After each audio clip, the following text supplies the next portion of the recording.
بەڵێ بەڕێزانم کاتتان باش دووبارە بەخێر بێنەوە بۆ لایفێکی دیکە هەروەکو ئەمڕۆ بەیانی لە لایفێکدا باسم لە ڕەوشە گشتێکە کرد و بەڵێنم پێدا بوون کە ئەمڕۆکە ئێوارەکەی لەسەر ئەو هۆکار و سیناریۆی پشتپەردەی ئەو شەڕە نوێی کە ئێستاکە لە نێوان پژاک حیزبی دیموکرات و ئەمانە دێتە ئاراوە ئەمە یعنی لەگەڵ ئێراندا دێتە ئاراوە باس لەوە بکەین و ئەمە تاڕادەیەکی زۆر دەبەستینەوە بەو پێشکەوتنانێک کە لە ناوچەکەدا دێنە ئاراوە لەو بارەیەوە تکاتان لێ دەکەم ئەو لایفە زۆر گرنگە ئەو پرسیارانەی ئێمە لێرە دەیکەین لە چاپەمەنیە گشتەکان بەتی چاپەمەنیە پۆپولیست و چاپەمەنیە حیزبەکاندا شتێکی وا ناگوترێت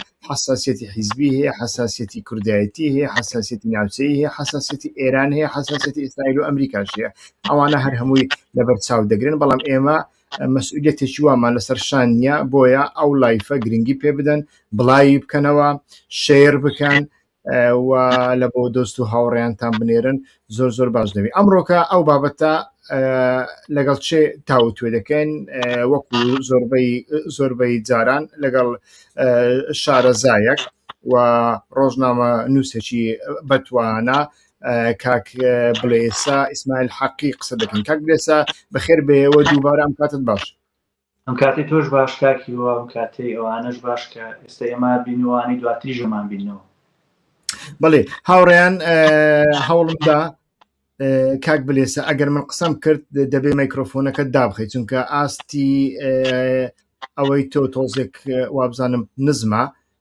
ئەگەر بکرێ لە کاتی من قسە دەکەم میکرۆفۆنەکە داخە لە کاتی تۆش قسە دەکەی من میکرۆفۆنەکەم دادەخەمەوە قسە بکەین باشتر دەبێ بەڵێ هاوڕێیان ئەمڕۆ بەیانی من لە لایفێکدا ڕەوشی ناوچەکەم هەڵگیسان بە تایبەتی کە ڕەوشێکی نوێ دێتە ئاراوە ئەویش ئەوەیە کۆبوونەوەیەکی زۆر گرنگی ناتۆ لە تورکیا ئەنجام دەدرێ و ئەو کۆبوونەوەیە لەو کۆبوونەوەیەدا بەڕای من ڤەرسیۆنی سێمینی ناتۆ تاوتوێ دەکرێت واتە ناتۆ دیزاین دەکرێتەوە ناتۆ لە ساڵی 1949 دش بە یەکێتی سۆڤیەت دش بە ستالین دوای سەرکەوتنە گەورەکەی ستالین بەسەر نازیزمدا هاتە ئاراوە لە ترسی بەرفراوانبوونی بلوکی سۆسیالیزم کە پەلی هاویشت بووە بۆ ناو ئەمریکای لاتینیش تەنانەت هیچ شوێنێک نەمابوو نەیگرێ نیوەی ئەوروپای گرتە بوو لە بەرامبەر ئەوەدا ناتۆ دروست بوو بەڵام ساڵی 1970 کاتێکی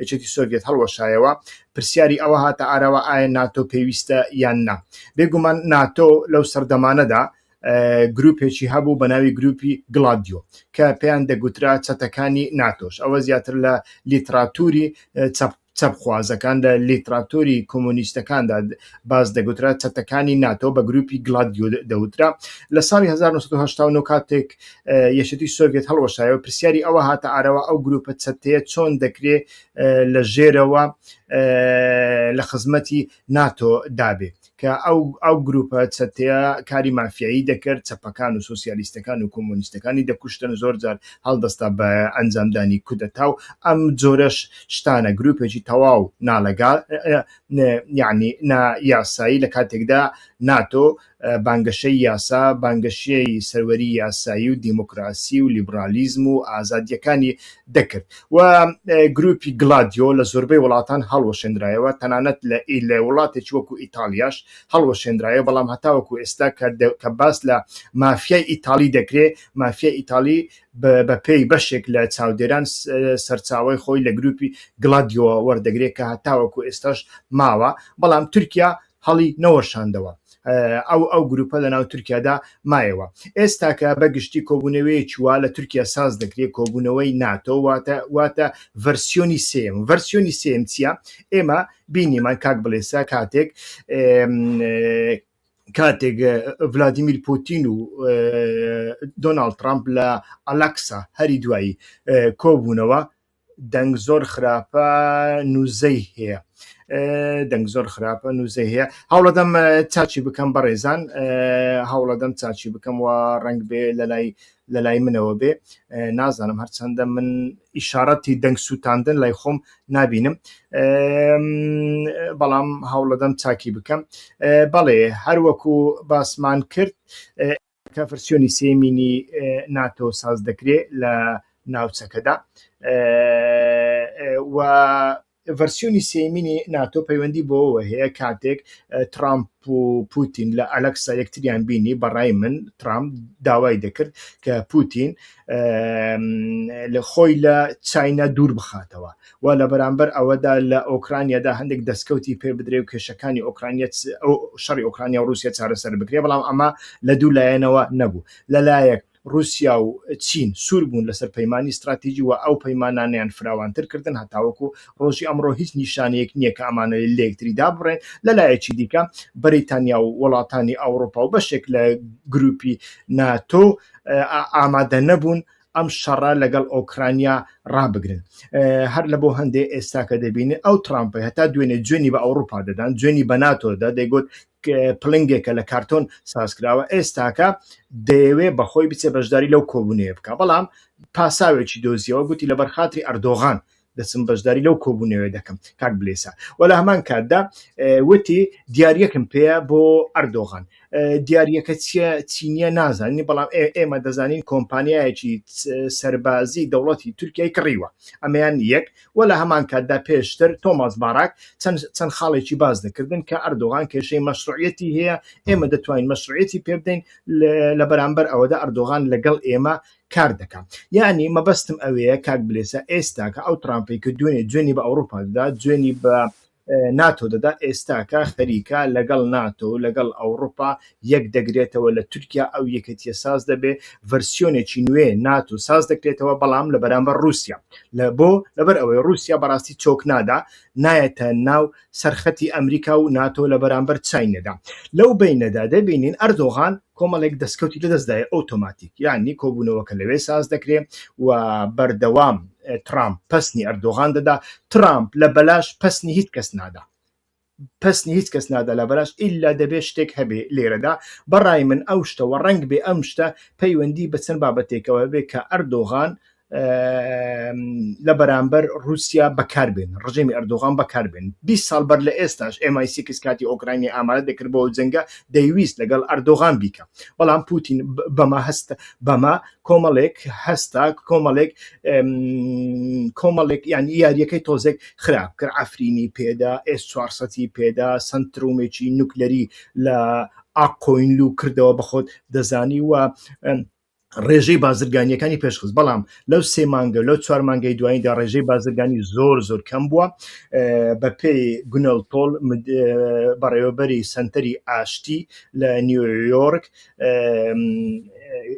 نزیکی لە سەدا 56 بۆتەوە قەبارەی بازرگانی نێوان رووسیا و تورکیا و لە هەمان کاتدا هەر چەند ڕۆژێک بەر لە ئێستا کاتێک پوتین بانجی هاکان فیدانی کرد پوتین و هاکان فیدان کە لە دوو ئاستی جیاوازدان یەکەکیان سەرۆکە یەکەکیان وەزیری دەرەوێت بەڵام لە بەرامبەر یەکتری دانیشت بوون و ئەمە سەرنجی میدیاکانی ڕاکێشە ئایا پوتین بۆ لەگەڵ وەها هاکان فیدان دێنیتە ئاستی خۆی لێرەدا چ پەیامێکی پێداوە لەو بینەدا دەبینین ئەردۆغان بەردەوام ویانش مێدیای تورکیا بەردەوام باس لەوە دەکات کە دەبێ پاکێجێک لە بۆ پرۆسەی ئاشتی پێشکەش بکرێ کوردەکان دەبێ لە مەرکەزەکاندا کۆ بکرێنەوە لە پایتەختەکاندا کۆ بکرێنەوە لە کۆنتڕۆلی پایتەختەکاندا بن بەڵام مافێکی وایە نەبێت کە کاریگەری زۆر گەورەی هەبێ و بچێتە ئاستی ئەوەی کە کورد ببێتە شتێک ببێتە قەوارەیەک وە لە هەمان کاتدا باس لەوە دەکەن کە گروپی چەکداری لە هەموو شوێنەکان نەوەک بەتەنیا گروپی چەکداری پەکەکە و سەر بەپەکە ئەوانی دیکەش هەر هەمویان مەترسیدارن لەو بینەدا کاک بلێسا دەبینین گروپەکانی ڕۆژهەڵاتی کوردستان وەکو حیزبی دیموکرات و پژاک و دیارە پاکیش هەر لە ناودایە ئەمانە لە پڕەوە لەو سەردەمەدا کە گفتوگۆی ترامپ و ئێران هێشتا بەردەوامە مێزەکە نەشکاوە مێزەکە نەڕووخاوە گفتوگۆ بەردەوامە گفتوگۆ دەچێتە پێشەوە لەو بینەدا دەبینین لەو کاتەدا ئەو گروپە چەکدارانە دەچنەوە و قوربانیەکی زۆر دەدەن. ئێمە ئەو پرسیارە ناکەین کە بۆ دەستنەوە، بەڵام ئەو پرسیارە دەکەین بۆ پێشتر لە سەردەمی شەڕدا نەچوونەوە و بۆ ئێستا دەچنەوە و ئەمە پەیوەندی بەچیەوە هەیە. ئایا جەنابەت لەگەڵ مندای کە ئەمە ڕەنگ بێ پەیوەندێکی بۆوە هەبێ کە ئەردۆغان هەست دەکا ناتۆ پێویستی بە ئەوە، ئەمریکا پێویستی باوە، ئەوڕۆپاش پێویستی بە ئەوە، چونکە ئێستاکە لە بینی رووسیا و ناتۆ ئەوروپادا دەبێت شتێک بێتە ئارەوە. رووسیا چۆک نادا، دوێنێ بینیت وا بزانم لە هەواڵەکاندا چ دەردێکی بە ئۆکرانیا کرد و ئێستا کە سیڤیلەکانیش دەکوژێ، موشکی زۆر مەترسیدار بەکاردێنی و ئێستا بە ئاشکراڵێ لەمە دووە هەر هێزێک یارمەتی ئۆکرانیا بدا لەو دەوڵەتە دەدەم، یعنی لە ناتۆ دەدەم، لە ئەوروپا دەدەم. لەو بینەدا ئەگەر بیان هەوێ ئەوروپا بپارێزن، یەکەتێکی نێوان ئەوروپا و ناتۆ و ئەمریکا و تورکیا دەبێت تورکیا هەر بێتە ناوی. تورکیا هێزێکی گرنگە لەو ناوچەیە، جیرانی رووسایە و هێزی دوێمینی ناتۆ سەربازی زۆرە و ئەوە ئامادەیە لە بۆ قڕوجی بوون لە سنوورەکانی باشووری ناتۆدا، چونکە ئەردۆغان لە ناوەخۆشیدا بەڕاستی زۆر تەنگەتاوە. بەخۆت دەبینی ئۆپۆزیسیۆن هەتاوەکو ئێستا بەرگری دەکات، سەرباری زەبرێکی زۆر، بەڵام ئۆپۆزیسیۆن لە جادەیە بەرگری زۆر گەورە دەکات. نامەوێت لەمە زیاتر درێژکەم، چوارچێوەیەکی گەورم دانا لە بۆ ئەوەی پێت نەبڕم و دەمەوێ مافی قسەکردن بە جەنابەت بدەم. ئایا ئەو شەڕی ئێستاکە لە ڕۆژهەڵاتی کوردستان دێتە ئاراوە پەیوەندی بەچیەوەیە؟ ئامانجی چییە؟ سیناریۆی پشتپەردە چییە؟ ئایا ئێمە باوەڕ بە ئەدەبیاتی ئەی شەهید ئەمانە ئەم جۆرە ئەدەبیاتە حەماسیانە بکەین یان نەکەین؟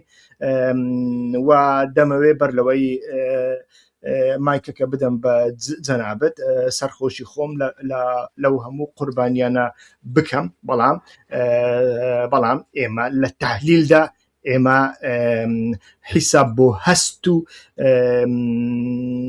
ئەم جۆرە شتانە ناکەین. تحلیلی سیاسی شتێکی زانستیە و بە پێی زانست ئێمە تحلیلەکان دەکەین. فەرموو کاک بلێسە. دووبارەم کاتی تۆ باش کاکیوە. لە ڕاستیە باسەکە هەمە جۆرە، پێم وایە باسی هۆکاری ئەوەی کە پژاک بۆچی ئێستا دەستی بە شەڕ کردوتەوە جیاوازە لە حزبی دیموکرات. هۆکارەکانیان جیایە و دڵنیاش نیم لەوەی کە خۆ پاک وەکو ئیدعایی کایکە ئەویش لە شوێنەکە عملیەکی کردو، ئایا ئەم ڕاستەکە ڕاست ناکە؟ و پاک بۆ خۆی بزوتنەوەیکی زۆر ئاڵۆز و ئەنتیکەیە، یانی نازانم ناوی لێ بنێم حەزب، ناوی لێ نەنێم، هەرچی ناو لێ بنێن ڕەنگە وا دەرنەچێ. بەرحاڵ لەسەر ئەو دوانە بۆستین زۆر باشترە. بەنسبەت پەژاکەوە من پێم وایە پەژاک بزوتنەوەیە کە لە ڕووی خۆیەوە سەربەخۆ نییە، ئەو بەشێکە لە چەترێکی گەورەتر کە کەجەکەیە. ستاتوی کەجەکە، چەتری کەجەکە بۆ خۆی لە ناو پێواژوویەکە بووە کە ناوی لە بانگی ئاشتی و چارەسەری دیموکراتیا بووە. ئەم پێواژوێ نەتیجەی چی هاتوتە ئاراوە؟ نەتیجەی ئەوە هاتوتە ئاراوە کە نەتەنیاهۆ وتارێکی پێشکەش کردووە، ئەڵێ من نەخشەی ناوچەکە ئەگۆڕم و جیۆپۆلیتیکی ناوچەکە ئەگۆڕم. ئەمە ترسێکی دروست کرد لە لای تورکیا بەوەی کە ئەکرێت کورد ببێ بە ئامرازێک بەدەستی ئیسرائیلەوە و بە هەمان شێوە ترسی لای ئۆجەلانیش دروست کرد بەوەی کە کورد ببێ بە ئامرازێک بەدەستی ئیسرائیلەوە و کورد کۆمەڵ کوش بکرێت. ئەوەی کە ئۆجەلانی هاندا بۆ بانگی ئاشتی و چارەسەری دیموکراسی، من پێم وایە ڕێگریکردن بوو لە قەتڵ عام. ئەو پێیوا بە قەتڵ عامێکی کورد دەکرێت ئەگەر بێت و کورد ببێ بە ئامرازی دەستی نەتەنیاهۆ. و ئەوەشی کەوای کرد تورکیا بێ بەرەو ڕووی کورد، ئەوە بوو کە پێی وایە ئەمە ڕوو بدا، ئەم شەڕە ڕوو بدات و بۆ نەتەنیاهۆ بچێتە سەر، تورکیا زیانێکی گەورە کات و ڕەنگە پرۆسەیەک بێتە پێشەوە کە هاوشێوە بێ، نەگڕێک، بەڵام هاوشێوی ئەوە بێ کە بەسەر سووریا هات، واتە سووریەیە کە بۆ ماوەی چەند ساڵێکی زۆر کۆکردنەوەی زۆر زەحمەت بێ. بۆیە هەردوو لابەرەوە ئەوە چونکە شتێک دروست بێ بە ناوی بانگی ئاشتی و چارەسەری دیموکراتی. ئەمە وای کرد لە سەرەتایە هەموو گروپەکان بە پێی داواکاری عەبدوڵڵا ئۆجەلان لە توندوتیژی دوورکەونەوە. یعنی ئەگە بگەڕێنەوە بۆ نامەی یەکەمی ئۆجەلان کە لە شوباتی ساڵی ڕابردوو هاتە پێشەوە، ئەو باسی لەوە کردی هەموو گروپەکانە بێ هەڵوەشێنەوە. لەو کاتەوە تا ئەمڕۆ کێشەی زۆر لە ناو پەژاکە هەیە. ئاخۆ پەژاک یەکێکە لەم گروپانە، ئاخۆ یەکێک نییە لەم گروپانە، بۆچی ئەمە هەڵەوە ئێمە ئەم هەڵۆشان و ئێمە ئەگرێتەوە یان نا خلاصە گەیشتینە جەنگ لە جەنگی ئیسرائیل لەگەڵ ئێرانە پەژاک یەکێک بوو لەو هێزانەی کە خواستی چوونەوەی هەبوو حزبی دیموکراتی خواستی چوونەوەی هەبوو گروپی ڕزای کعبیش خواستی چوونەوەی هەبوو و هاوکات بەعزێک گروپی تریش ئەو من بزانم لە نمونەی پاک و کۆمەڵی مفتدی و ئەوانە ئەمانە هەموو خواستی چوونەوەیان هەبوو خواستیەوەیان هەبوو بم بە بەشێک لەم شەڕەی بەرامبەر بە کۆماری ئیسلامی ئێران هەڵگیرسا بوو ئەوەی وای کرد کە پەژاک نەچێتە ناو ئەم شەڕا کەژەکە بوو لە دوا ساتەکان کەژەکە دەستی پەژاکی گرت و لە ناو کەژەکەش وەکو زانیاری من هەمە لێپرسینەوەی زۆر لەسەر پەژاک هەیە ئاخۆ چۆن پەژاک ئەم پردی پەیوەندی لەگەڵ ئیسرائیلا دروست کردو چۆن کەسی یەکەمی پەژاک پەیوەندی لەگەڵ ئیسرائیلا دروست کردو وای لێ هاتووە کە کەناڵەکانی ئیسرائیل لە چنە تونێلەکانی پەژاکەوە و ئەمە گەیشتۆتە ئاستێک کە قسە هەیە خەبەر هەیە لەبارەی ئەوەی کە لە دوا ساتەکانە تەنانەت کەسی یەکەمی پەژاک هاوسەرۆکی پەژاک ئەمیر کەریمی ویستی بێتی هەر بەبێ ئەمریش ینی بەبێ ئەوەی ئەمری کەژەکەشی هەبێت هەر بچێتەوە واتە جۆرێک لە یاخیبوون ڕوو بدات ینی ئەمەش هەیە ئەمەش هاتوتە پێشەوە کە ئەمە بۆچی ئەمە ڕوویداوە ئەوەی چێکە لەو کێشانەی ئێستا لە نێوان کەژەکە و پەژاکە هەیە لەنە بەنسبەت حزبی دیموکراتەوە حزبی دیموکرات و گروپەکانی تر ئەوەی کە نەیان هێشت بچنەوە بەڕاستی پارتی ویکێتی بوو پارتی ویکێتی لە دوا ساتەکانە وتیان نەخێت نابێت کەس بچێتەوە و پێشم وایە بڕیارێکی زۆر زۆر عاقلانە درراوە ئەگەر ئەوە ڕووی بدایە کۆمەڵکوژیەک هەم لە کوردستانی ئێران هەم لە کوردستانی عێراق ڕووی ئەدا کەواتە ئێستا کە پارتی وێچێتی لایەنگری ئەوەن کە ئەوانە بچنەوە ئەومانایش ئەدا ئەمە نا باسەکە ئەمە نییە باسەکە چییە؟ باسەکە ئەوەیە کە ئاخۆ کۆماری ئیسلامی لە دوای جەنگ تەنها کۆماری ئیسلامیش نا بگرە تورکێش و ئەوانی دیکەش یا باڕاستە بڵم استراتیژی ناتۆ لە دوای جەنگ استراتیژێکی چۆنە استراتیژی ناتۆ لە دوای جەنگ بە جۆرێکە کە هەموو ئەو گروپە چەکداریە نادەوڵەتیانە گروپی چەکداری نادەوڵەتی لە هەر شوێنێک بێ فاکتەری ناسەقامگیریە گروپی چەکداری نادەوڵەتی بێ کۆبکرێت تەنانەت گروپی نیمچە دەوڵەتیش ئەگەر بێت و فاکتەری ناسەقامگیری بوو بەڕاستی ئەبێ کۆبکرێتەوە ئەوە لێرەیە ناتۆ لەگەڵ ئێرانی شایەکە گرێتەوە ینی کە ئەڵەم یەکە گرێتەوە لەگەڵ ئێرانە چییە؟ ناتۆ پێی وایە کە زۆر چاکە ئەو گروپانی کە نادەوڵەتی نەبێ کۆبکرێنەوە لەم ناوچەیە بۆ ئەوچی بۆ ئەوەی ئیتر بەکارنێن ئیسرائیل نەتوانێت بەکاریان بێنێت ئیسرائیل سوودێکی زۆر لەم گروپانە بینێت لە هەمان کاتە ئێرانیش ئەمەی هەیە کە بەڵێ گروپی دژمەری منیش هەیە سوودی لێبین کەواتە وەرن ئەوەش کۆ بکەنەوە باسەکە تەنها حزبوڵڵا نییە حزبوڵڵا ڕاستە گروپێکی نادەوڵەتیە بەڵام ئێمە لە شوێنی تریش ئەم گروپانەمان ینی ئێران ڕەنگە بە کۆکردنەوەی حزبوڵڵاژ یا با بڵم دەمجکردنی لەگەڵ دەوڵەتا کۆک بێ با یاریەکە لە لوبنان بگۆڕێ بۆ یاریکی دەوڵەتی ئەمە بەنسبەت ئێرانەوە زۆر کێشە نییە بەنسبەت ئێرانەوە کێشە نییە لەوەی حەشدی شعبی لەگەڵ دەوڵەتا بێتەوە بە یەک بەڵام ئەی گروپەکانی تر ئەوانی ژەبێهین بێ لێرە ئێرانەکان دانیشتنیان هەبووە لەگەڵ عێراق ئێرانەکان دانیشتنیان هەبووە لەگەڵ عێراقا لە دانیشتەکانە باسی ئەوەیان کردووە کە ئێمە ڕێکەوتنیشی پێشوەختەمان هەبووە ئەو ڕێکەوتنە جێبەجێ نەکراوە ئێستا کاتی ئەوەیە بەڕاستی ئێمە داواکاری ئەنووسینەوە نەگەر ڕێکەوتن بۆ داواکاریمان لە عێراقی کۆبوونەوە کراوە کۆبوونەوەیە پاسمەحرەجی لێ بووە سەرۆکی دەستگای زانیاری لێ بووە چەند کۆبوونەوەیکی تر کراوە نیم بزانم وەزیری ناوخۆی لێ بووە ئەم هی عێراق هەمی مەبەست لە وەزیری ناوخۆی پێشووی عێراق ئەم وەزیری ناوخۆی ئێستای هەرێمی کوردستانی لێ بووە لەسەر ئەوەی کاکی جان ئێران ڕازی نییە بە تەواجودی ئەم هێزانە لە هەرێمی کوردستان لێرە ئەم هێزانە کۆمەڵێک بژاردەیان هەیە بژاردەکان زۆر زۆر مەحدودن یا ئەوە تا ئەم هێزانە بێ لە هەرێمی کوردستانە چەکەکانیان دانێن وەکو پەنابەری سڤیل بمێنەوە نەک ئەوەی کە تۆ بڵێ کەمپەکەم کەمپێکی سڤیلە بەڵام کە کەسێکت لێ کوژرا بڵێ پێشمەرگەیە کوژرا. ژاردەی دوم ئەوەی بچم بۆ وڵاتی سێهەم. ژاردەی سێم ئەوەیە کە بەڕاستیەکەی ئەوەی کە ئێران داوایە کات ڕادستکردنەوەی خەڵکە. ئێرانەکان داوای ڕادستکردنەوەی ژمارەی زۆر لە سەرکردیان کردو و هەندێک کەس باز لە لیستی 50 کەسیەکە، بەڵام ئەوەی من زانیاریم هەیە لیستێکی 200 و شتێک کەسیان داوە. لێرەیە تورکیەش بە هەمان شێوە لەگەڵ ئێرانە کۆکە. تورکیەش کۆکە لەوەی کە ئەو گروپانە ئەکرێ ببن بە سوژەی دەستی ئیسرائیل بۆیە ئەبێ کۆکرێنەوە. چونکە تورکەکان خۆیان باشکرا باز دەواکەن کەگەروا بڕوا شەڕی داهات و ئیسرائیل لەگەڵ ئەوانە. لەم چوارچێوەیە کە بەڕاستی گومانیان هەیە لەسەر پەژاک و ئەوە پەژاک نییە شەڕی دەست پێ کردوتەوە کاکیوە، ئەوە ئێرانە هێرشی کردوتە سەر پەژاک. یانی دۆخەکە جیاوازە لە نێوان پەژاک بەخۆی ئەڵێ ئێمە 4 شەهیدمان داوە لە مەهاباد. ئەو کەسەی کە کوژرا ماوەیەک لەمەوە پێش پەژاک با بڵم احتیالێکیان کرد، غافڵ کوژێکیان کرد. ئەو کەسەیە کە 2 کەسی پەژاکی کوشت و پێشتر و پەژاک هێرشی کرایە سەر. ینی ئێرانەکان پێشتر وتیان کاکە ئێمە دەست پێەکەین دوای ئەوەی کام شەڕتەوا بێ و لە پەژاکەوە دەست پێەکەین و دەستیان پێ کردووە.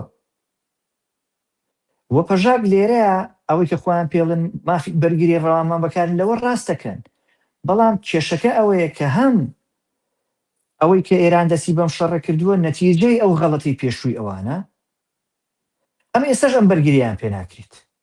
و لە دوورمەودا ڕەنگە ئەمە کێشە بۆ تورکیەش دروستکە، بۆ ئەو پێڤاژۆی تورکیەش دروستکە کەم پێم وایە ئەوەش کێشەی گەورەی بۆ دروست بووە لەبەرەوەی بەڕاستیەکەی لە نەتیجەی شکستی پلانی نەتەنیاهۆیە پێم وایە پێویستێکی تورکیا بۆ پێڤاژۆکی لەو جۆرە نامێنێت. حزبی دیموکرات کە دەستی بە شەڕ کردوێتەوە هۆکارەکەی ئەوەیە کە پێی وایە لە عێراق دەریەکەن. ئەوان پێیان وایە ئەگەر بێت و فشارێک بخەنە سەر ئێران، ئەو ئێرانیەکان ڕەنگە بکەونە ناو سازش و معاملەوە، بەڵام ئێران ئەوە ناکات. جگەلەوە تۆ بڵێ ئامانجێکی وانە بێ ئەگەر من دەست بە شەڕ بکەمەوە ئەو پەیامە ویانیش لۆبیەکانی نزیک ئیسرائیل ویانیش بڵێن ئەوانەی لایەنگری ئەوەن کە ڕژێمی ئێران بڕوخێ نابێ شەڕ بوەستێ. ئەمانە بەتەنیا ئیسرائیلی نین، گروپی دیکەش هەن لە ئەمریکا هەیە، لە ئەوروپا هەیە، ئەگەر کەمیش بن ڕنگ بێ یعنی ڕنگ بێ مەبەستەکە ئەوەش بێ کە لە ڕێگەی ئەوانە پەیامێک بە ئەمریکا بدە ئێوە نەتانتوانی ئێران بڕوخێن، بەڵام ئێستا گروپێکی کوردی چەکداری هەیە، ئەتوانی بەردەوام ئێران ماندوو بکە، ئەتوانێت بچتە ژوورەوە. ڕنگ بێ ئەو پەیامەش هەبێ، یعنی لە ڕێگای ئەوەوە گوشارێک لەسەر عێراق بخەن، ئەمریکا گوشارێک لە بخاتە سەر عێراق بۆ ئەوەی ئەو گروپانە چەک نەکرێن. پێم وانێ بەڕاستیەکەی پرۆسەی چەکنەکردنی ئەم گروپانە ئەمریکا بێت، باسێک بۆ چەکنەکردن خواستی ئەمریکا بێت. من قەت ببوورە لەگەڵ ئەوانیم کە ئەم گروپانە بەشێک بن لە پلانی ئەمریکا و بە پێچوانەشۆ پێم وایە بۆ ئەمریکا دەرکەوتووە کە ڕووخاندنی ئێران لە کوردستانەوە نییە،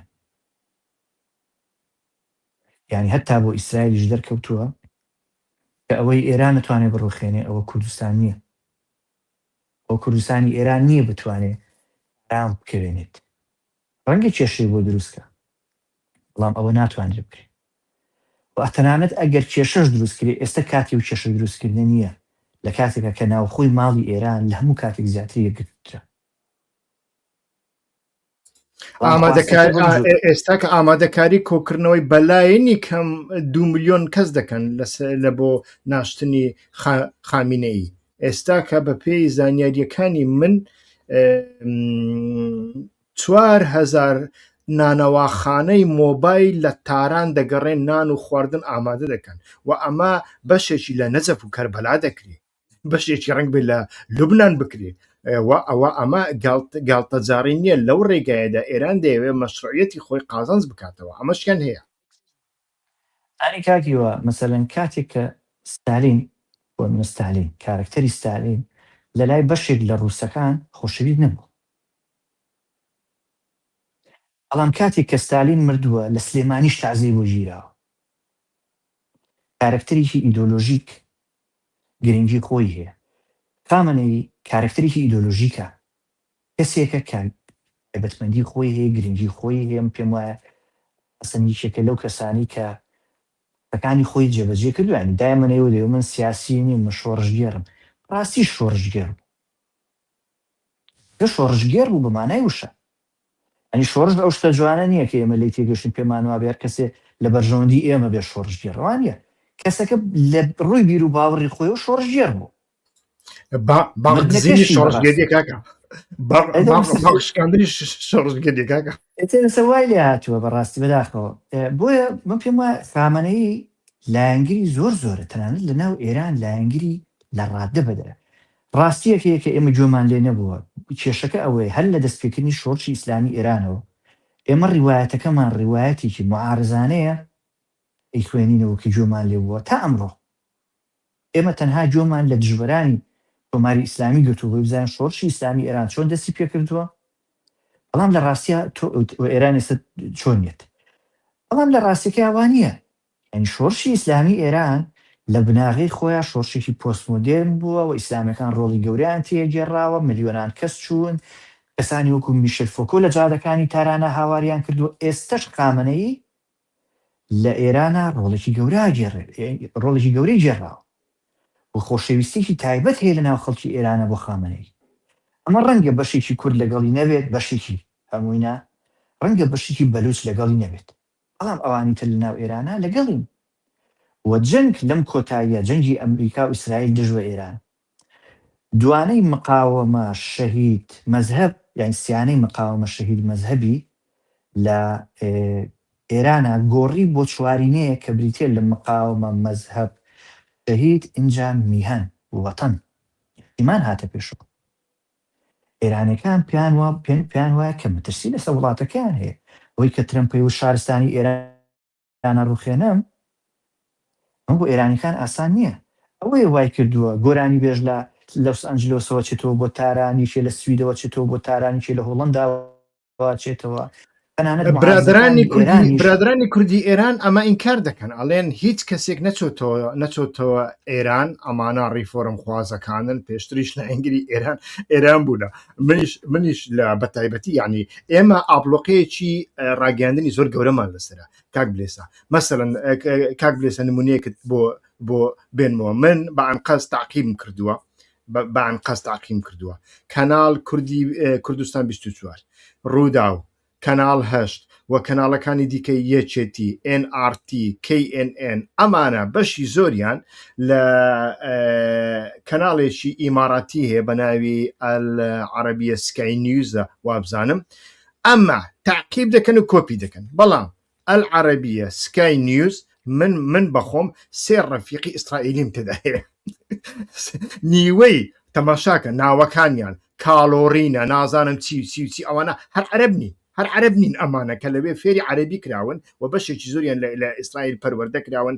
کەناڵێکە زۆر سۆبجەکتیڤ پەخشەکان دەکا، کوردەکانیش شتی باش ئەگە بگوازنەوە لەو کەناڵە دەگوازنەوە. بەڵام ئەمە ڕاست نییە. من لە چەند کەناڵێکی دیکەوە مەسەڵەن کەناڵی ئەزەربایجان کاکە، ئەزەربایجان خۆ دژمنی ئێرانەوە نیە، بەڵام منیش لەوێ ئەو شتەی جەنابەت باز دەکەی من لەو کەناڵە بینیومە، ریپۆرتاژی کردووە لەگەڵ خەڵک ئەڵێتن من ناسنامەی خۆی نیشانداوە، من لە کەنەدا بووم، هەتا دوێنێ من دژی ئەو ڕژێمم، من لە دژی ئەو ڕژێمە تێکۆشانم کردو. بەڵام ئێستاکە خەڵکانێک دێن نەخۆشخانەکەی من بۆمبەباران دەکەن، دەرمانخانە بۆمبەباران دەکەن، بنزین و ئاو کارەبای من بۆمبەباران دەکەن، دەیانەوێت شارستانیەتی من بڕوخێنن.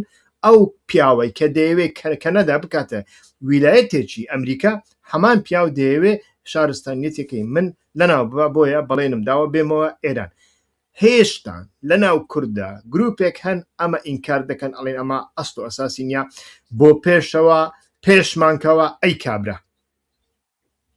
هەروایە بەڕاستی کاکی وایانی کەسان ئێمە وەکوتم ئەو ڕیوایەتی گوێمان لێ بۆ لەبارەی ئێرانەوە ڕیوایەتی ئۆپۆزیسیۆنی ئێرانە. من خۆم بەڕاستیەکەی لەماوەی ڕابردووە زۆر لەسەر ئەوە وەستام، زۆر بە دوواداچوونم کرد لەسەرەوەی کە مەسەڵەن شۆڕشی ئەوەی کە پێڵێن شۆڕشی گەلانی ئێران چۆن ڕوویداوە. دوایی بۆم دەرکەوتەوە بەڕاستی واهیمەیەک بە ناوی شۆڕشی گەلانی ئێران نییە. شۆڕشەکە لە ذاتی خۆیان ئیسلامیە، یعنی لە مزگەوتەکانی سنە و مەهابادە هاوار کراوە سەڵی عەلا محەممەد خومەینی و کاک ئەحمەد. و ئەو وجودە کەمەی کە چەپەکان هەیان بووە لە باڵی توودەیە کە لە حزبی دیموکرات خۆی دۆزیوەتەوە لە چەپی بەڵام ئەڵترالێفت کە لە دواتر لە کۆمەڵەیە خۆی دۆزیوەتەوە ئەوە وجودێکی زۆر لاوەکیە، وجودێکی زۆر کەمە. ئەو وجودە ڕاستەقینەکە نییە بۆ ذاتی شۆڕشەکە. وجودی چەپ لە هەر شۆڕشێکیش وجودی چەپ لە هەر شۆڕشێکیش هەبوو بێ لە کۆتاییدا ئەوانەی هاتوونەتە سەردەسەڵات و دیزایانی دەوڵەتەکەیان کردو، دیزایانی شۆڕشەکەیان کردووە چەپ نەبوونە. کاکە شۆڕشی بەلجیکە 1970 نازانم چەند نیوەی زیاتری چەپ بووە، بەڵام یەک چەپ ناتوتە سەردەسەڵات، یەک چەپ قسەی نەکردووە لە کۆتاییدا، یەک چەپ نەیتوانێ حکوومەت دیزاین بکاتەوە، ئەوەی دیزایانی کردو کۆنسەرواتیڤ و لیبرالەکان بووینە. ڕاست شۆڕشی فەرەنسا ژوایە بەڕاستی چەپەکان ڕۆڵی گەورەی تیاگەێڕن و ئەوەی کە دیزاینەکە کاتەوە چەپەکان نین. بەرحاڵ بۆیە پێم وایە ئێمە پێویستمان بۆیە پیا بچینەوە. ئێستا بەگەڕانەوە بۆ باسی خۆمان، کۆماری ئیسلامی لەو پەڕی هێزی خۆیەتی من پێم وایە ئەو کەسەی ئینکاری ئەم دۆخە بکات بەڕاستی نە لە کۆماری ئیسلامی تێگەشتووە نە لە واقعەکە تێگەشتووە. ئەم دوو سێ حزبە هەر یەکە و بە بیانوویەک بەنیاز بە شەڕ هەڵگیرسێنێتەوە، یا با بڵێم ئێوە ئاگرەکە خۆشتر بکە. جەماوەرێکیش خەڵک هانەدەن بۆ ئەوەی کە یەڵەدەی شەڕ بکە و لێدە و نازانم چی و ئازادی وادێت و ئەم شتانە وادێت. من بەڕاستی کەسێکی چەکدار نەبوو، بەڵام کاکی وا پێم وایە جەناب کەسێکی چەکدار بووی بۆ سەردەمێک و لەو شتانە نازانیت. ئێمە بە قیاساتی ئەمڕۆ تووشم مەکە کاکە تووشم مەکە دەی باشە، بەڵام قیاساتی ئەمڕۆ من پێم وایە ئێمە چەکمان نییە، ئێمەی کورد چەکمان نییە. چەک لەمڕۆ بریتی نییە لە کلاشینکۆف و دەمانچە و سیمینۆڤ و نازانم هاون و شتانە. چەک ئەمڕۆ بریتیە لە درۆن، لە کەشتی فڕۆکە هەڵگیر، لەو پڕی تەکنۆلۆژیای پێشکەوتوو ئەمانە چەکن. ئێمە ئەم شتانەمان نییە، بزوتنەوەکەی ئێمە نیەتی. دووهام چەک پێویستی بە لۆجستیکێکی بەهێز هەیە، پێویستی بە هێزێکی هەواڵگیری بەهێز هەیە، جەنگ پێویستی بەوەیە و پێویستی لە هەمووشی گرنگتر بە پشتی جەبهە هەیە بوو ئەو شێوازە بەڕێکە ئێمە هەمان بوو. ئێمە کۆمەڵێکی زۆر شێوازمان هەیە، مەسەلەن ئەگەر مەسەلەکە گەریلایی بێ ئێمە بەڕاستی شکستمان تیا خواردووە، ئەگەر مەسەلەکە پێشمەرگانە بێ کەم پێم وایە ئەو شێوازەی لە کوردستانە هەیە نە پارتیزانیە نە جەبهەییە، ڕاستتر وایە پێ بڵێم پێشمەرگانە. ئەگەر پێشمەرگانەش بێ بەڕاستی ئەوە هەر شکستی خواردووە. ئەگەر باسەکەش بریتیە لەوەی کە پەڕێکی هاوشێوەی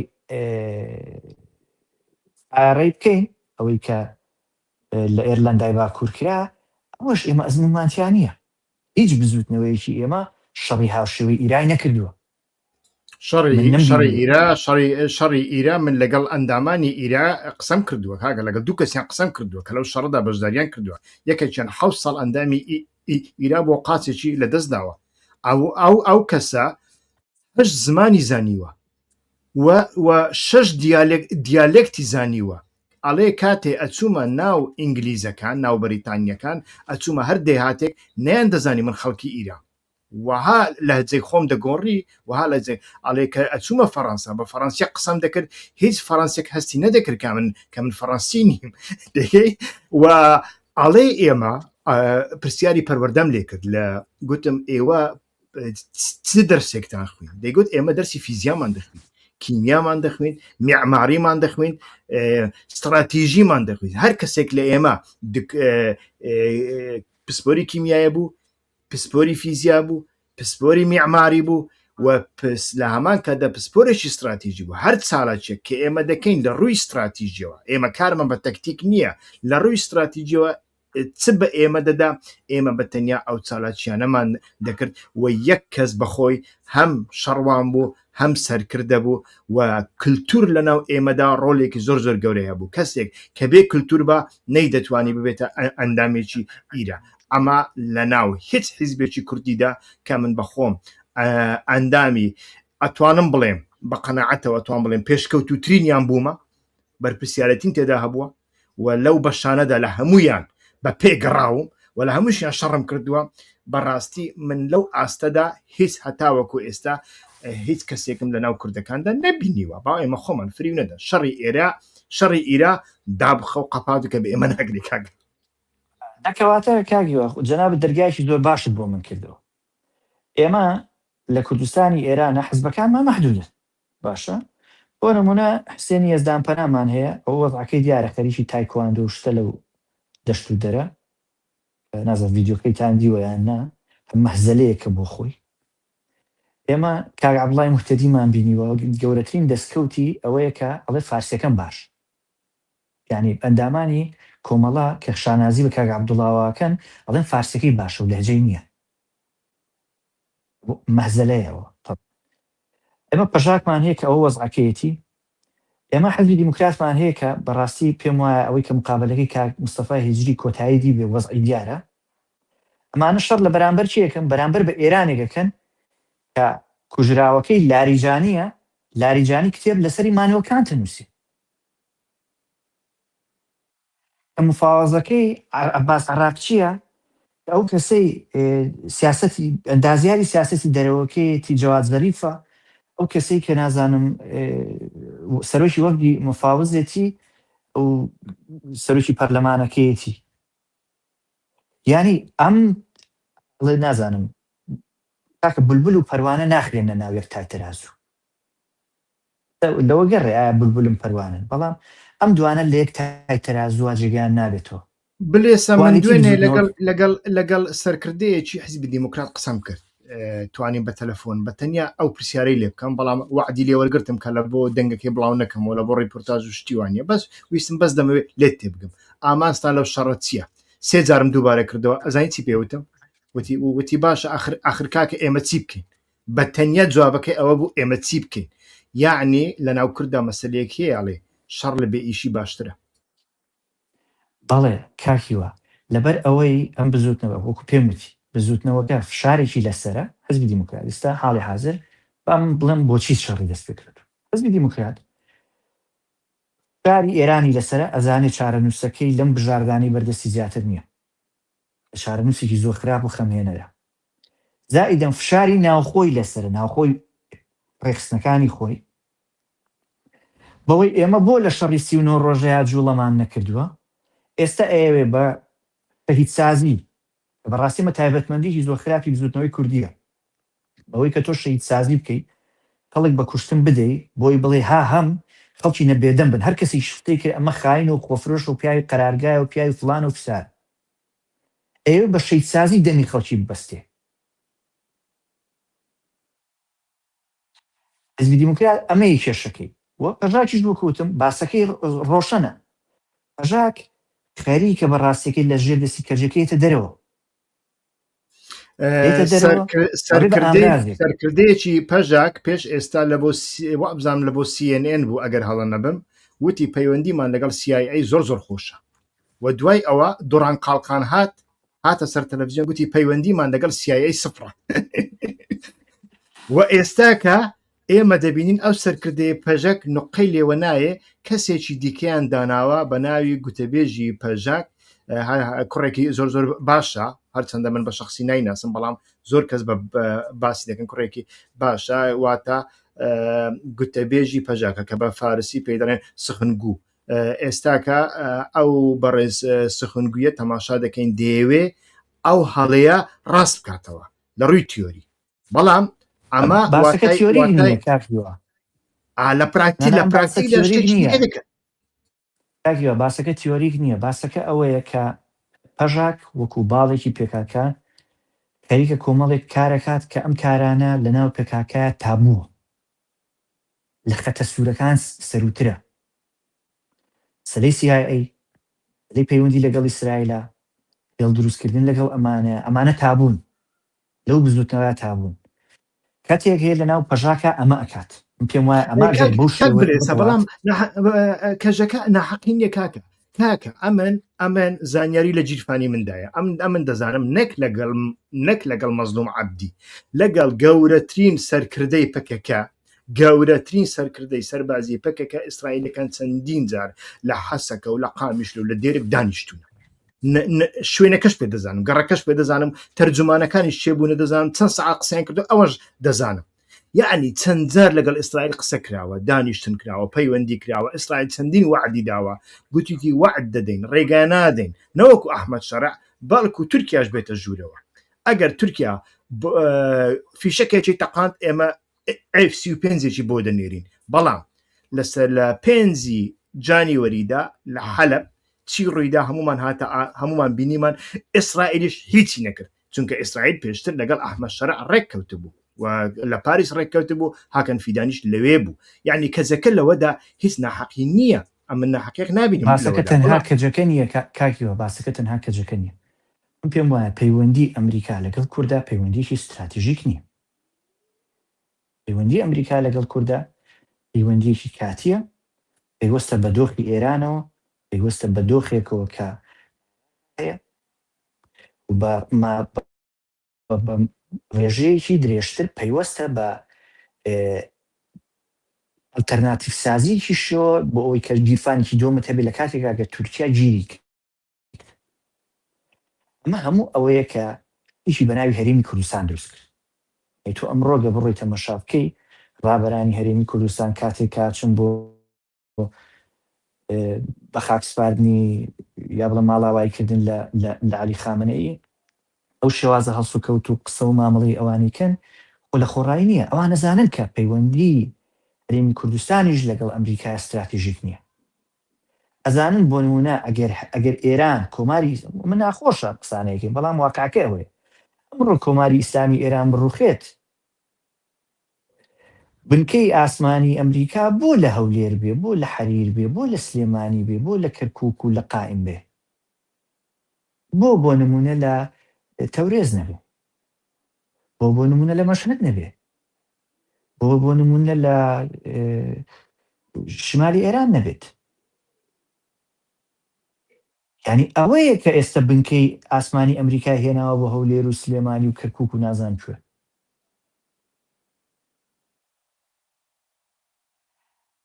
مانەوەی جمهوری ئیسلامی ئێران بەنسبەت کورد لە عێراقا گرنگە. ئەمە واقعیەتێکە کە ڕەنگە کەسانێک زۆر پێی تێک چن، پێی تووڕە بن، دووکەڵ لە لوتیان بێتە دەرەوە بڵێن خائین و خۆفرۆش و نازان چی، بەڵام واقعەکەی وایە. یەکەمین وڵاتەوە بزانم دانی بە ئستاتوی هەرێمی کوردستانەوە ناوە و کە بانجی نێچیروان بارزانی دەکا، ناڵێ قوزەی کوردلەری و نزانم قوزەی ڕێوە قوزەی یونەیتمی و ئەم جۆرە شتانە سوکایەتی پێ ناکە، ئەڵێ ڕئیسێ محتەڕەمێ حکوومەتی کوردستان، ناڵێ عێراقیش کاکە. دانا بەڕاستی من پێم وایە تێنەگەیشتن لەم باسامان خاتە کێشەوە. ینی لێرە کە پارتی کە یەکێتی ڕێگریان لە حەزبی دیموکرات و کۆمەڵەکان کردو بۆی شەڕ بکەن، هۆکارەکەی ئەمێ مانەوەی کۆماری ئیسلامی بەنسبەت هەرێمی کوردستانەوە گرنگە. کۆماری ئیسلامی یەکە لە وڵاتانەی کە یارمەتی زۆری کوردی لە عێراقاوە، واگەر بە ویژدامم یارمەتی زۆری کورد لە تورکیاشداوە، حتا لە سووریاشداوە. لەگەڵ کوردی ئێرانە خۆی بینی چۆنە، کێشەی چییە، ئەوە کرد دوای بینەوە سەری کەم پێم وایە بۆ ئەوە چارەسەری پێ. کۆماری ئیسلامی لە سەردەمی خامنەی دووەما بۆ لە مۆڵدا وەکو سەردەمی خامنەی یەکەم مامەڵە ناکات و ئەوەش دراوە بە گوێی حیزبەکانی کوردستانی ئێرانە. حیزبەکانی کوردستانی ئێران وتراوە ئەگەر ئێواتانەوێ جۆرێک لە گفتوگۆ بکەن، جۆرێک لە چارەسەری بۆ پرسەکەی ئێوە بێتە پێشەوە، ئێران ئامادەی گفتوگۆیە. وەڵا حەزەکەم وردەکاریم پێ بدەیت، یعنی ئێران چ پێشنیارێکی بە تەخمینیەوە کردووە، ڕەنگ بێ 100% نەزانی، بەڵام ئێران چۆن قبول دەکا حیزبی چەکداری کوردی کە لە دەستوری بنچینەییدا بە تیرۆریست ناسێنراوە و ئەمە قبول نییە، تورکیاش ئەمەی قبول نییە، هەر لە بە هەندێک تورکیا ئەڵێ دەبێ هەموو چەکەندا بنێن، ئینجا بە تەواوەتی دەست پێ دەکەین. ئێران لەو بارەیەوە بۆ چوونی چییە بەڕاستی؟ من ئەزانم ئێران وتوێتی هەر لایەنێک چەکی هەڵنەگرت بێ لە دژی دەوڵەت، هەر لایەنێک چەکی هەڵنەگە هەتا ئێوارش معارض بوو بێ لەگەڵ ئیسرائیل پەیوەندی نەبوو بێ، ئێمە ئامادەین هەر گفتوگویەکی لەگەڵ بکەین. ئەوە دەزانم و ئەوام لە کەسێکی زۆر نزیکی سەرۆک کۆمار بیستووە و خەڵکی نردووە بۆ لای ئەم جۆرە گروهانە. هەرچەندە گوتوێتی من بە تەنیا بڕیار نادەم. کۆماری عێراق یا ئێران؟ ئێران کۆماری ئێران ئەڵێم سەر و کۆماری ئێران کەسێکی نزیکی کۆمایە سەر و کۆماری ئێران کە ڕۆژنامە نووسا جارێک شتێکی وای بە من وتی کاکە نامە چووە لە بۆ ئەمانە سەر و کۆمار نردوێتی ئامادەیە بەڵام دانی بەو ڕاستیەدا ناوە کە لەناو ئێراندا ئەو بەتەنیا بڕیار نادا هەندێک گروپ هەنە زۆر توندن لەو بارەیەوە هەندێک گروپ هەنە ئەمیان قبول نییە بەڵام ئەگەر ئێوە فیداکاریەک بکەن ئەو پەرژینە ئێمە بەیەکەوە دەشکێنین 100% دەشکێن ئەوە دەمەوێت لە تۆ ببیستم ئێستاکە ئێران لە چ زمینێکدا ئەکرێ ئەو کێشەیە چارەسەر بک بۆ ئەوەیەوە ئەو حیزبانە لە دەستی ئیسرائیل بێنە دەرەوە و ئەو حیزبانە کە لە ژیانێکی کوولە مەرگیدانە بەڕاستی ئەندامەکانیان سەرکردەکانیان ڕێک بە ژیانێکی خۆشیان هەبێ بەڵام ئەندامەکانی ئەزان لە ژیانێکی کوولە مەرگیدانە لە کامپەکانیان دەدرێ ئەوانە نە عراقین نە ئێرانین کەس نازانی چین بەڕاستی و ئەمانەی دێنە ئەوڕۆپا سەر لێ شێواون لە ڕووی فکریەوە بەڕاستی زۆر تێکچوونە لە چی پێ دەڵێن لە ڕووی ڕۆحیەوە ژیانێکی زۆر خراپیان هەیە من هەست دەکەم دڵم پێیان دەسووتێ بەڕای جەنابەت ئێران ئامادەیە لەو بارەیەوە دەرگای بکاتەوە ڕێی من نییە ئەمە زانیاریەک هەیە میستر ئێرانەکان باخچەلێکیان هەیە و ئامادەن بۆ دانیشتن و لە بژاتی باخچەلێک گەتوان بڵم دووشیان هەم پزیشکیان هەم قالی باف زۆر لایەنگری ئەوەن کە دانیشتن هەبێت زۆر لایەنگری ئەوەن کە جۆرێک لە کرانەوە بەرەو ڕووی کووردا هەبێت و کرانەوەکەش دەستی پێکردووە کرانەوەکە کاڵم دەستی پێکردووە لە مەسەلەی زمانی کوردی گۆڕینی تاولۆ شارەکان بۆ کوردی کردنەوەی میدیای تازەی کوردی بە لەهجەکانی تری کوردی ئەمانە هەمووی هەیە ئەوە دەزانم بەڵام لەمەر ئەوەی کە لەگەڵ ئەو حیزبە چەکدارانە ئەوانەی وەکو پەژاک و دیموکرات و پاک و ئەوانە یەمە سەر ئەوش ڕاستێکی پیان وتراوە من ئاگام لێ لە ڕێگەی هەرێمی کوردستان و پیان وتراوە ئێمە ئامادەین بۆ دانیشتن بەڵام بە مەرجێک لە گفتوگۆی دانیشتنەکەمانە چەکدانانی تیاوێت چونکو کۆماری ئیسلامی لە ڕووی دەستوری بنەڕەتی خۆیەوە دانیشتن لەگەڵ گروپی چەکدارە قبول ناکە ئەمە ئیمکانی نییە بۆیە گەرەتانەوە بێن دانیشین فەرمۆتوانین دانیشین ئەگەر خواستان هەیە بۆ هەر ساتوێک تا فیدرالیش ئێران نەتوانی گفتوگۆی لەسەر بکە تا کرانەوە دانان بە نەتەوەبوونی کوردی شائێران نەتوانی گفتوگۆی لەسەر بکە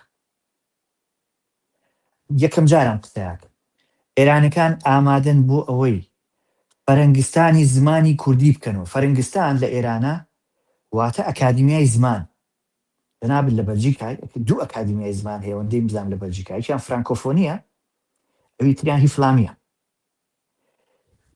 فەرەنگستان بۆ کەسێک دەکرێتەوە کە نەتەوە بێت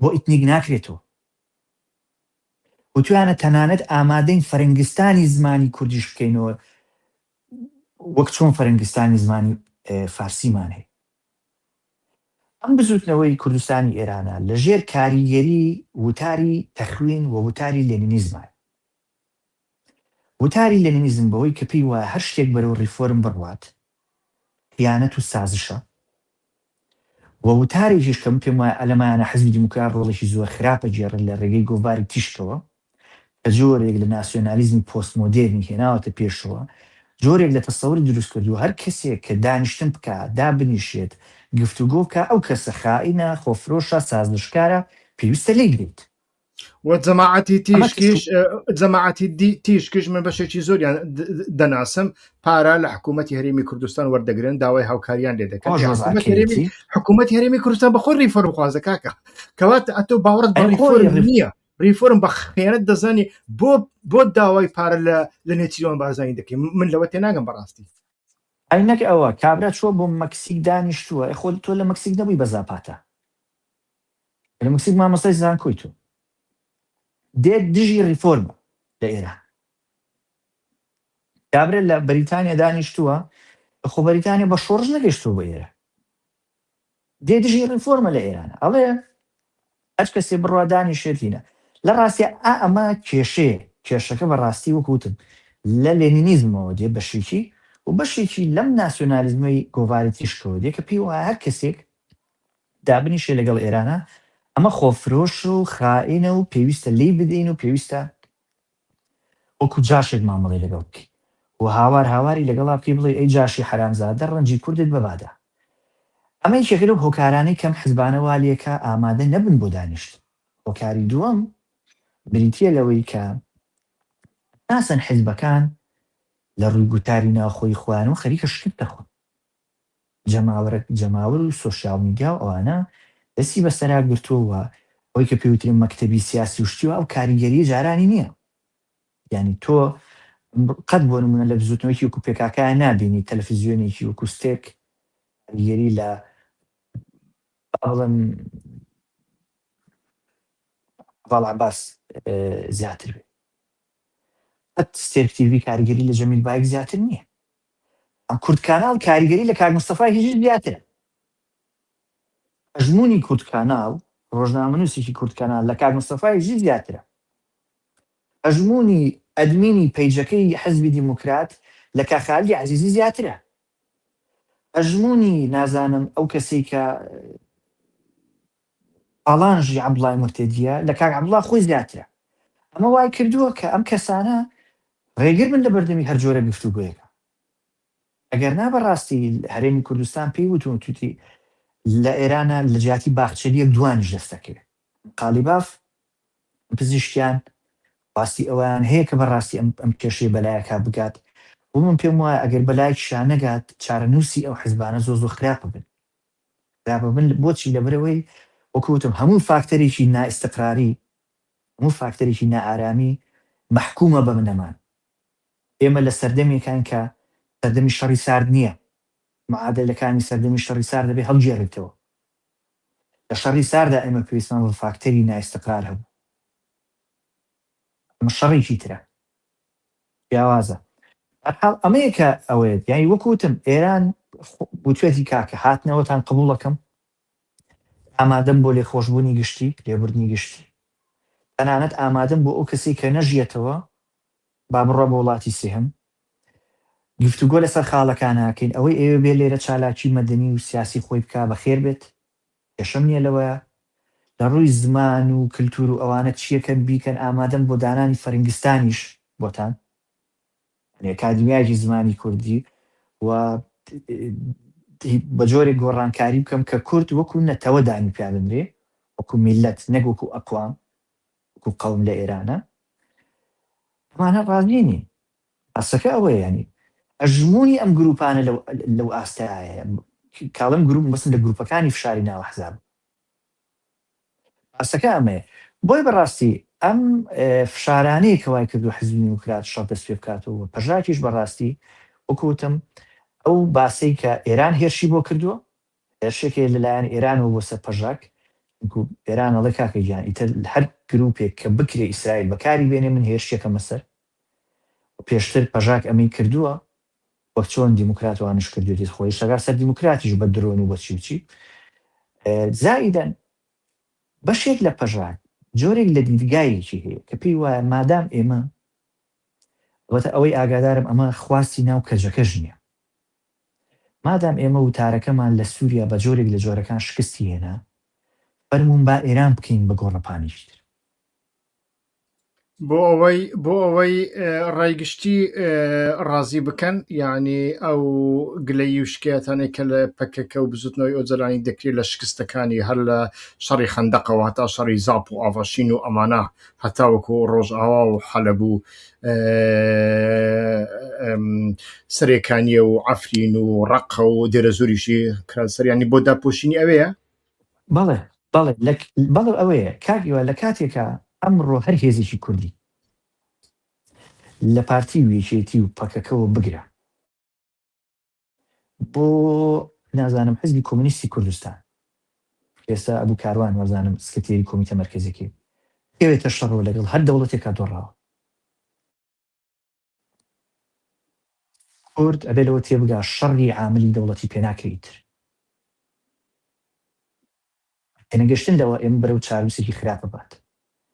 یعنی وەکوتم هۆکاری دەستپێکردنەوەی شەڕەکە ئەمانن زیاتر نین بەڕاستی، و ئێرانەکانیش ئامادەیان هەبوو بۆ گفتوگۆ، جۆرێک لە دەستەوارە پێشکەشکردن هەبووە لە 20 مانگی 6 ئەگەر هەڵە نەبوو، یعنی نزیکەی 12 ڕۆژ لەمەوە پێش، ڕوونە 12 ڕۆژ لەمەوە پێش ئەوەندەی من بزانم کۆبوونەوەی کراوە لە نێوان پارتی لەگەڵ حزبی دیموکرات و حزبەکەی ڕزای کابیە، کۆمەڵەی ڕزای کابی پێیان وتراوە ئەگەر ئەتانەوێت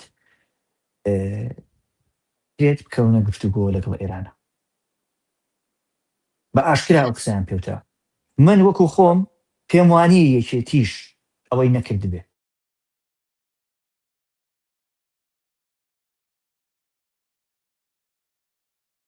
چاک بلێسا نەکا ئەمانە بکەونە گفتوگۆ. تەنانەت ئۆجەلانیش پێم وانی ئەگە بیدوێنی حەز نەکا گفتوگۆی ڕووبدا. بەڵام لەمێژە ئەو پەیامەی ناردووە کە هەوڵ بدەن لەگەڵ ئێران چارەسەریەک بدۆزنەوە پشت بە دەرەوە نەبەستن دەیان جار ئەمەی ڕوون کردوتەوە. بەڵام بەڕاستی ئەو کەش و هەوە فاڵانژی کە دروست کراوە لە سۆشیال میدیا و لە قاعدەی حزبی و لە شوێنەکانی وەکو گۆڤاری تیشک و لە تەلەڤیزیۆنە ئەنتیکەکانی وەکو لەوەگەڕێ ئێستا کە ئای هاتوتە سەر ئێستا ئای هاتوتە سەر ئێستا ئای حکم دەکا بەسەر ئینساندا. کاکە ئەمە زۆر زۆر مەترسیدارە.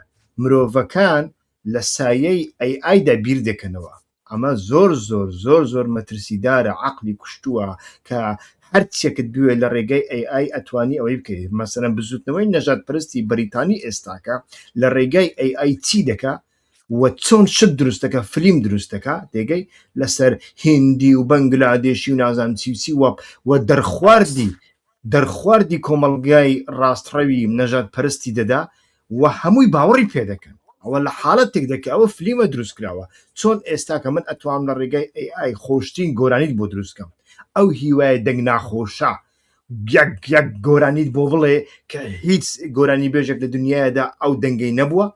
ئەو ئایە ئەوە دروستەکە ئێستاکەەوە ئەو ئایا حکم دەکات لەسەر عەقلی ئێمە و کۆمەلگاکە و عاتیفەکەمان بەداخەوە. کاک بلێسا زۆرتر ئەتوانین لەسەر ئەمە قسە بکەین، بەڵام ئەمە زیاتر لە سەعاتێکە قسە دەکەین. ئەگەر شتێکت نەماوێ زۆر زۆر سپاسدانەکەم کە بەو گەرمایە بەو ویکەندە خۆشە کاتی خۆت لە بۆ ئێمە و لە بۆ هاوڕێیان تەرخانکەر سوپاس دەکەم. ڕایتۆم کاکیوە من ئەگەر یەک شتی تر بڵێم لە کۆتایەکە ئەوەیە کە فەرموو ڕەنگە کەسانێک حەز بکەن شەڕ دەست پێ بکە.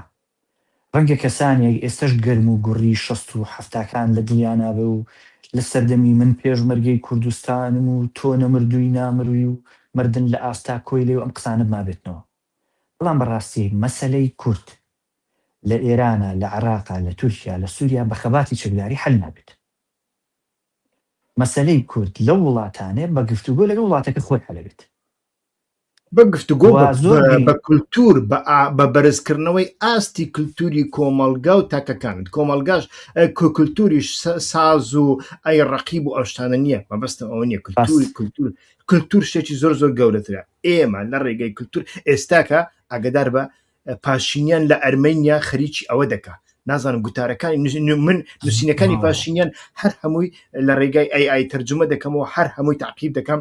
پێم وایە یەکەمین سەرۆکە لەو نەتەوانەی کە چەساوە بوونە جینۆساید کراون لە ژێر گوشاردانە یەکەمین سەرکردەیە دان بەوەدا ئەنێ کە ئەڵێ ئێمە یەک ڕێگامان لە پێشە نەوەک دەوڵەتمان هەیە، بەڵام دەوڵەتێکی قەڵسە، هیچ پوچە، بێ ئاوە، بێ کارەبایە، بێ غازە، بێنەوتا دەوروبەری داگیر کراوە، هیچ بەرهەمێکی نییە و ئەو دەوڵەتە نەتەوەییە لە ڕێگای ناسیۆنالیزم لە بەتەنیا گەندەڵی خۆڵقاندووە وەکو چارقسییان و مارقسییان و نازان چیچی تێگەی کە بکە بەڕاستی گەندەڵی زۆر زۆر گەورەنەوەنا و ئەڵێ ئێمە لە ڕێگەی کولتوردا ئەتوانین تێکۆشانی ئەرمەنستان بەرز بکەینەوە. لە جیاتی سنوورێکی نەتەوەیی ئەرمەنستانی فیزیکی کولتورێکی ئەرمەنی فراوانتر لە هەموو دنیاوە. ئێمە لۆبی ئەرمەنیمان هەیە، ئێمە دیاسپۆرای ئەرمەنیمان هەیە، هەم لە ئەمریکا هەم لە ئەوروپا ئەتوانن یارمەتی مەمدەن. ئێستا پاشینیان دەیەوێ ئەوانە ئیقناع بکە و لە چەقبەست و یەک هەیە بێگومان چونکە لە هەموو وڵاتان لە دیاسپۆریەکان زۆر توندن زۆر عاتفینە و زۆریش ناڕیالیستن. ئەگە دکتۆر بێ مهندس بێ ئەوانی گۆڤاری تیشکش کە باس کرد بەشێکیان دکتۆرا و مکتۆرایە زۆر گەورەیان هێنەیە، دکتۆرای زل و زەلامیان هێناوە، بەڵام مێشک و عاتیفەکەیان زۆر دوورە لە ڕیالیتەی. لە بۆ هەندێک پاشینیانیش خەریکی ئەوەیە و ئەو قسەی جەنابەت زۆر ڕاستە. من تاکید لەوە دەکەمەوە کە کورد لە ڕێگای بەهێزکردنی کەسایەتی کللتوری زۆر گەورە و کللتور وەکوتم باسی دۆڵ و زۆڕنە ناکەین چونکە گۆرانی بێژی ئێمە شاعری ئێمە ئیلهامی خۆیان لە نەژاد پەرستی و لە ناسیۆنالیزمی کوێر وەرگرتووە هەتاوەکو ئێستا لە ئیبراهیم ئەحمەدەوە هەتا شاعیرەکانی ئەمڕۆمان بینە، هەتا سازژەن و زۆڕناژەن و گۆرانی بێژەکانیشمان بین بەداخەوە کە بەداخەوە ئەو ڕەخنەیە. بەڕاستی ئەوەیە کاکی وایە، ینی ئەوەیە ڕێگریەکە. من پێم وایە ڕێگری بەردەم نخۆی سیاسی کورد لە ئێرانە ئەو نخبە کللتوری ڕۆشنبیری نووسەرانەیە کە ڕاستی دەرگاکەی داخستووە و بووە بە فلتەرێکی زۆر خراپ لە بەردەمی نخۆی سیاسی بۆەوەی نەتوانێت بجوڵێت. ئەگەر تەماشای تاریخیش بکەیت، عەبدوڕەحمان قاسم و کاتی گفتوگۆی لەگەڵ ئێرانە کرد بەجێوەی کرد، ئەگە بەجێوە نەیکرد یا ڕەنگ بوو نەکوژرایە. ئەمەی کە تۆ بە جیوە گفتوگۆ بکەی خۆ شتێک نەبوو حەزبکا بە جیوە بێ، باسەکەەوە بۆ حەزبەکە قاعیدەی حەزبەکە بەڕاستی ئامادە نییە بۆ گفتوگۆ، پێی وایە گفتوگۆ خراپە. ئەم مێشکە فەڵەستینیە کەم پێم وایە ناو کووردا بیهێنیت زۆر خراپە، کارەساتی گەورەی لێکەوێتەوە ئەوەی هەر کەسێک گفتوگۆ کا پێدوابێ خاین بێ. بۆیەش من پێم وایە ئێمە لە بەردەمی ئەو بژاردەیان کە بژاردەی گفتوگۆیە نابێ ئەوە ڕەتکەینەوە و لە ئێرانیشا من پێم وایە قالیباف دەست دەکەوێت لە جاتی یەکێک دووش دەست دەکەوێت. ئێرانەکان دەتوانن ئەم گفتوگۆی لەگەڵ ئێمە بکەن. مەسەلەی کورد لە ئێرانە قەت معقەدتر و پێچیدەتر نیە و کۆی خوانەڵەن وەک لەوەی لە تورکیا و لە عێراقا هەیە. مەسەلەی کورد لە ئێرانە زۆر سادەترە. ئاسان من ئەتوانم بڵێم مەسەلەیەکیش بەناوی مەسەلەی کورد لە ئێرانە بۆ تۆخیە نییە، لەبەرەی حاڵەتی یەکەم حاڵەتی ئینکار نییە، حاڵەتی ئینکاری زمان نییە، حاڵەتی زۆشتی تر نییە. تۆ کەواتە بەشێک لە دەرگاکان بۆ خۆیان کراون، بەشێک لە کەلەبەرەکان بۆ خۆیان هەن. بۆچییە بێ نسخەیەکی ڕۆشنبیری ڕێگری لەمە بکە؟ ئەمە نازانم بەڕاستێکی. من هەرەوەم هەبوو بوتن. بەڵێ زۆر سپاس دەکەم دووبارە بەخێر بێەوە هاوڕانی بەڕێز. سپاس بۆ ئێوەش کە تاوە کوێستا لەگەڵماندا بوون. تکایە بەردەوام کەناڵەکەمان بخەنە ژێر چاودێری لە بۆ دۆست و هاوڕیانتان بنێرن، ڕاخنە بکەن، کۆمنت بنووسن بەسەر سەر و بەسەر چاوم و زەنگی ئاگدارکەرەوە لێ بدەن، ڤیددیۆکانمان لە بۆ دۆست و هاوڕیانتان بنێرن، چونکە ئێمە لە دەرەوەی قوتووە ڕەشەکە تەماشای بابەتەکان دەکەین و ئەگەر بۆچوونەکانی ئێمەتان بەدڵیش نەبێ پێم وایە ئەو بۆچوونە سوودتان پێ دەبەخشێ، وا دەکا کە ئێمە هەمومان بەیەکەوە باشتر بیر بکەینەوە، بیرکردنەوە لە دوای بیرکردنەوە. زۆر سوپاس بۆ هەمووتان، هەتا بەرنامەی ئایندە کاتێکی خۆش بۆ هەمووتان دەخوازم هەر بژین، شەوگارتان شاند. بۆ ئەوانەی لە ئەوڕۆپا دەژین ویکەند تێکی خۆشتان بۆ دەخوازم کاتێکی خۆش هەر بژین.